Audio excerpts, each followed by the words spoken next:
nagu ühes klipis ka me rääkisime sellest, et inimene, ta ei saaks muidu elada, kui ta alateadlikult ei arvaks, et ta on tore, ilus ja hea ja kõik, mis ta teeb, on õige. Isegi kui ta muudab 5 minuti pärast oma kontseptsiooni või mingid harjumisi või käitumisi. Et normaalne, eks ju, hing on puhas, hea, kõik me oleme jänkud, ilusad.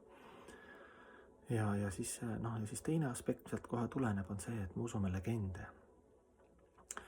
Mugavdame informatsiooni, mis meil on mugavama, siis selle nagu ütleme, et see on nii, mis siis jälle, et saad natuke vanemaks, sest naerad pikali maas oma neid legende. Näiteks üks legend on selles, et alkoholi ei saa ära keelata, narkotsi ja neid vabadus ja seksuaalhälbet, et viime neid järjest edasi, et nii kaugel kui saab surnute ja loomade ja kõikide peale, laste peale ja see läheb nagu nii sinna, eks ju, kui me laseks selle vabaks, eks ju.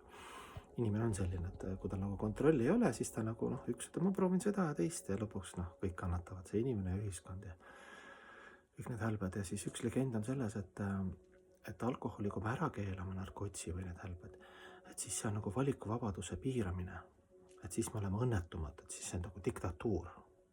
Niimoodi me võtame siis mingi, võtame näiteks alkoholi, et natuke nappas ikka alkoholikultuur ja kõik, kui sa vaatad tervist ja statistikat ja kõik, mis alkohol on teinud inimeste peredega ja rahakottidega, ajudega ja kehadega, see on nagu õuduskuubis, aga see, me ei taha seda kuulda, see on mingi puukallistajate või lamemaalaste või New Age inimeste haige jutt, eks ju.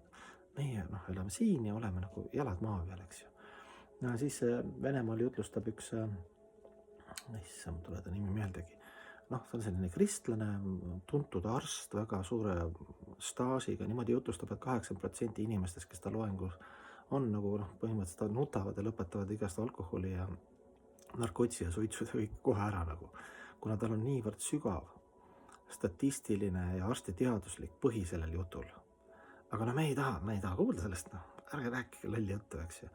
Aga kui sa loengule satud, eks ju, ma olen ta loengut kuulnud, siis karp vajub lahti, mis õudus kuubis kõikidel levelitel, mis Venemaaga on teinud ja vene inimestega, alkohol või narkots või kõik. Ta räägib seal kuni tervise, kõik peensused, lapse sündimised ja kõik raku tasemel, ma ei tea, mis see, aga kõik lihtsa inimese keeles, eks ju.